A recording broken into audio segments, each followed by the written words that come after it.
Hello and welcome back to the Scorching Start on the Birds Broadcast Network. I'm your host, Sammy Miller. Alongside me are your broadcasters, Ian Nicholas and Dylan Pescatore. And today, the semifinals begin. It's the Firebirds, it's the YD Red Sox, and we are at Red Wilson Field after the Firebirds were able to get a clean sweep over the Harwich Mariners. Now, these YD Red Sox had to battle it out to a Game 3 last night right here. They ended up beating the Brewster Whitecaps, and boy, do we have a great game ahead. But before we get into today's game, let's talk about Saturday when the Firebirds were able to get it done against the Mariners. We have to start with the pitching. It was phenomenal. Ivan Romero kicked things off. What did you see from him and the other two as well? Yeah, it was kind of like a carbon copy of Game 1, Sammy. 6 innings from the starting pitcher. This time it was Ivan Romero. And then you hand it off to a new guy, Jaden Winter. But he didn't look like he was new out there. 95 on the mound from him for a clean 7/8, both 1-2-3 innings. And then you hand it off to your closer, perfect ERA, Sean Madsen. And things were wrapped up. It was only a matter of time for the offense to turn it around, to get the team back in front and allow the pitching staff to go through 9 innings, allowing only 2 runs. And speaking of the offense, it really was the Eddie 1-2 punch, Eddie Micheletti and Eddie King Jr. These two have been heating up just like this Cape Cod weather. What have you seen from these two and maybe some adjustments that you've seen that have really helped them so far? Well, for Eddie Micheletti, he's been consistent all summer long, right? And he's been driving in run after run over these last 4 games. In the last 2 games of the regular season, he drove in 6 runs and then 2 big RBIs in Game 2 a couple days ago. Not only got the scoring kicked off in the first inning, but also in the 8th. He's been really just keeping things up the middle with his swing, using his power, displaying his plate discipline, not expanding the zone. Not a lot has changed for Eddie Micheletti this summer, but I think in a good way because he's a really good player. For Eddie King, the strikeout numbers have gone down, the walk numbers have gone up, and the quality of the at-bats have just gotten better and better as the summer has gone on. You know, he didn't have a hit in that 8th inning, but it was a sac fly on a 9-pitch at-bat, just continuing to foul off pitches he didn't like. That should have been a home run. It is hard to hit. It would have been a home run here by 100 million feet at Red Wilson Field. It was a really well-struck baseball from Eddie King Jr. He did a job. They took the lead, and the Firebirds kept it and added on to it thanks to Jack Penny. But those two, Eddie and Eddie, like you mentioned, Orleans wouldn't be in this spot without those two.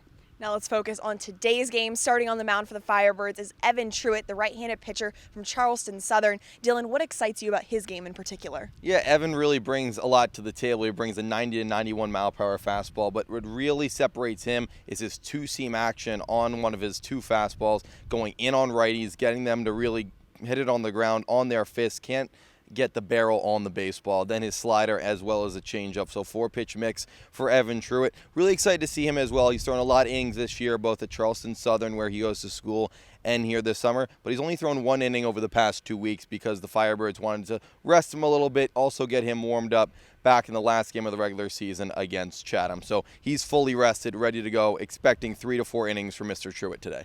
Now this series is huge. The Firebirds have the chance to make it to the championship and then hopefully bring home the championship title for the first time since 2005. So Ian, my question to you is, who's a player that you really want to see step up in this series? Well, the player who has guided his team all summer long has been Joe Oyama, right? But to be perfectly honest, he wasn't the hero of the first series. He was particularly quiet.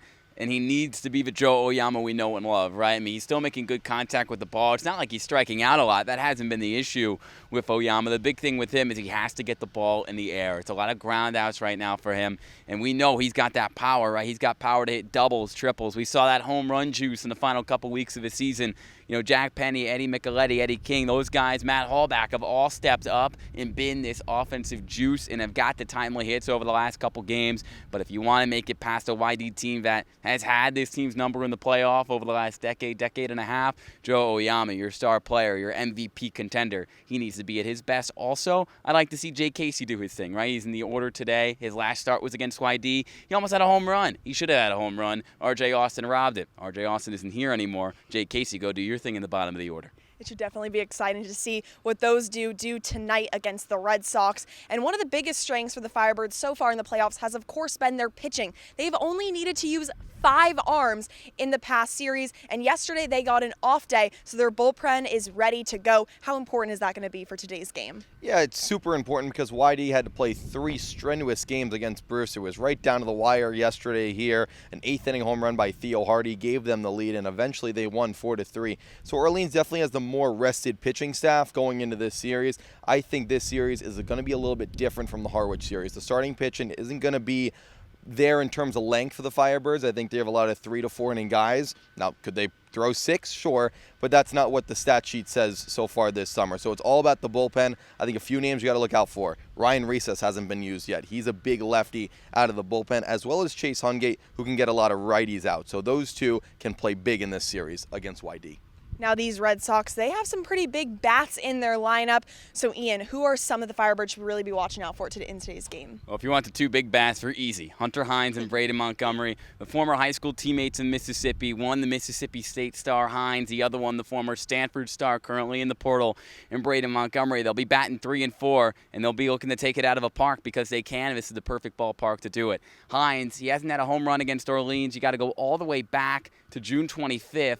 In the game here against Red Wilson Field where he hit 2 of them. He has 12 home runs this summer. And then Braden Montgomery is just going to hit frozen rope after frozen rope into the outfield. You can only hope to contain him. And I think Orleans had his number and Hines' number the last time these two were here on August 1st. So hope to contain them. Theo Hardy, he had a big home run yesterday. But those two, those are the guys you got to limit. And guys, it's time for the keys to the game for the semifinals of the Cape Cod League. Dylan, you're up first. The offense has to get going. It had a little bit of a shaky start in the first 2 games against Harwich, only 6 runs in 2 games. But with how this Firebirds offense has been going over the past 2 weeks or so, there's no chance they're going to be held down for much longer. Big numbers from the offense tonight. 5 or more runs is my key. I want to see an offensive explosion tonight here at Red Wilson Field. Ian, what about you? I know you like the magic numbers. I'll bring out one more. It's 9. The last time Jason Doktorczyk got a start for YD, it took him 9 pitches, 3 strikeouts, an immaculate inning in the first inning. You got to get to him early. Make him throw more than 9 pitches in the first inning. It's not a big ask, but he did not have a great start to end his regular season against Chatham. You get to the dock early. You have some problems. YD, the pitching depth isn't great. Force him to come out of the game a little bit early. Let's see if that magic number comes true. Let's also see if the Firebirds are able to get it done and get this Game 1 win against the YD Red Sox. But stay tuned for a lot more content on the Scorching Start. All right, let's go to war, boys. You guys can get out. I'm now joined alongside Firebirds manager Kelly Nicholson. Coach, it's now the semifinals, but you were able to take care of business against the Mariners, so you had a much-needed off day yesterday. How much do you think it's going to help you guys coming into today's game? We're going to find out, Sammy. We're going to find out. No, it was nice to have yesterday off. It got our pitching a little bit more aligned. Evan Truitt's going today.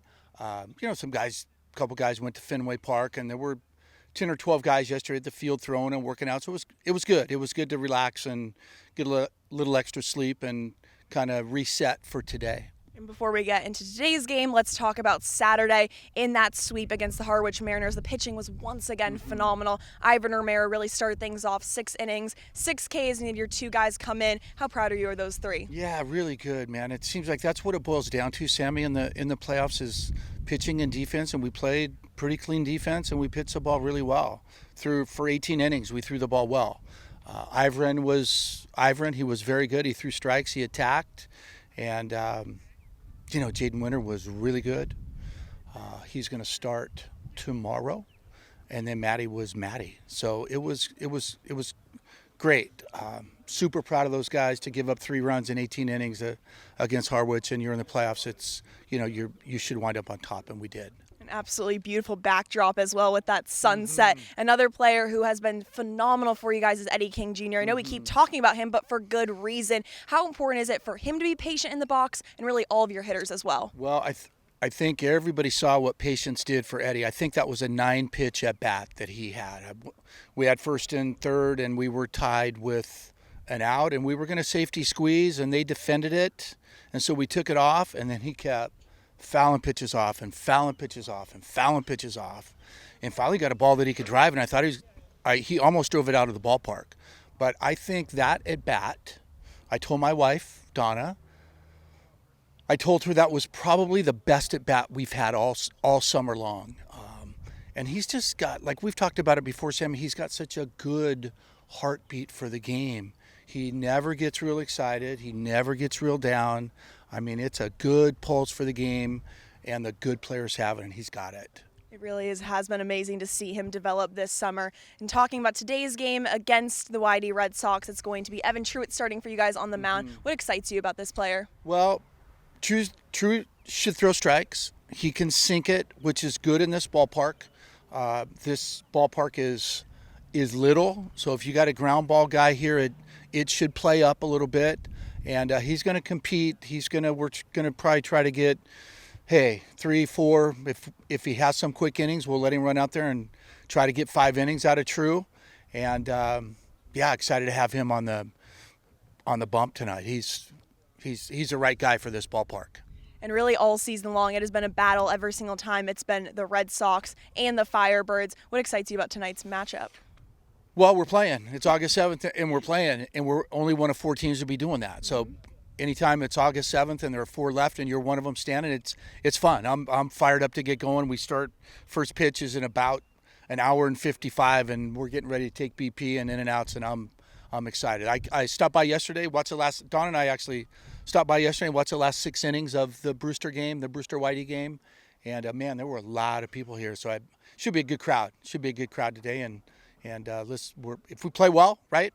I think the team that plays best today is going to win the game. So hopefully we're going to play well today. It should definitely be an exciting one. Well, thank you so much and good luck tonight. You bet. Thank you, Sammy. Hey, set the tone, boys.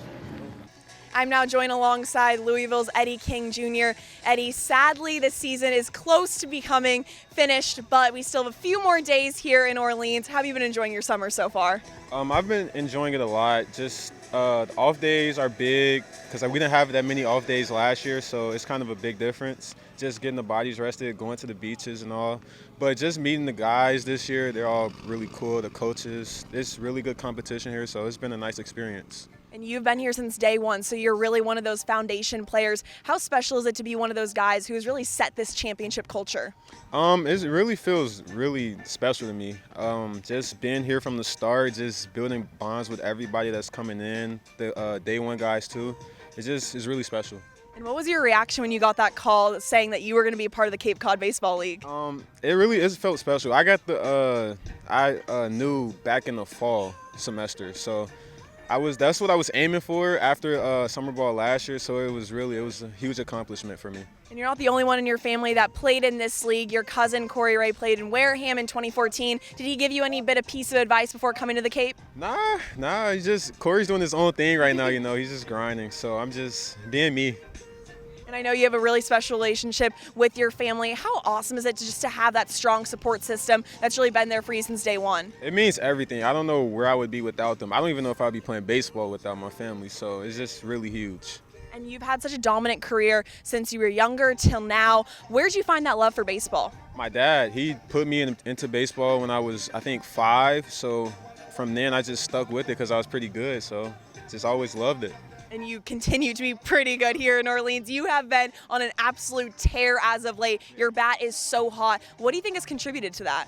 Just being more locked in, just focused, just knowing what pitchers are probably going to throw me, so it's just all coming together. And I talked to Coach before this game, and he said one of the things that makes you so special is you're never too high and you're never too low. Have you always played with that mindset? Yeah, I always just try to be steady, just keep everything easy, just dumb everything down. So.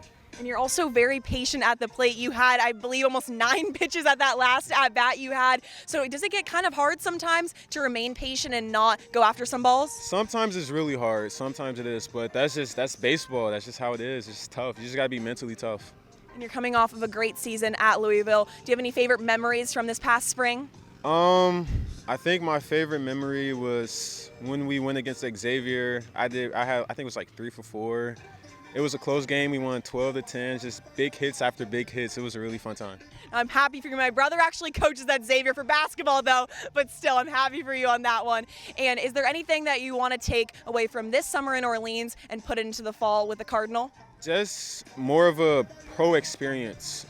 Just, being more gritty, I guess. Just locking in, just having the confidence and just knowing I can compete at a higher level.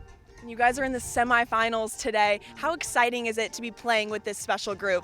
So special. This means everything. We're 2 or 4 wins away from the championship, so we just got to keep it going. And what is the energy like in the bus when you're driving up to here? Is it a little extra boost of adrenaline? Just a little bit. We all just try to keep it cool. We don't think too much about it. Just go out and play more baseball. And I heard that you're a big sunflower seed guy in the dugout. Do you have a favorite flavor of sunflower seeds? I'm liking the Takis flavor. I used to like the dill pickle flavor a lot, but now I'm liking the Takis. So are you a big spice guy? I love spice. And my final question is, a little birdie said that you know all the capitals in America. Is that true? Yeah, I know 'em. Okay, I'm going to give you a few. Are you ready? Okay. Okay, first one is, I'll start off easy. My home state of California. Sacramento. Perfect. Okay, what about Texas? Austin. What about New York? Albany. How about Maryland? That's Annapolis. Okay, you killed it. I don't even know some of those two. You absolutely killed it. Thank you so much and good luck tonight. Thank you. That'll do it for this edition of the Scorching Start on the Birds Broadcast Network. Make sure you tune in at 4 o'clock when the Orleans Firebirds take on the YD Red Sox.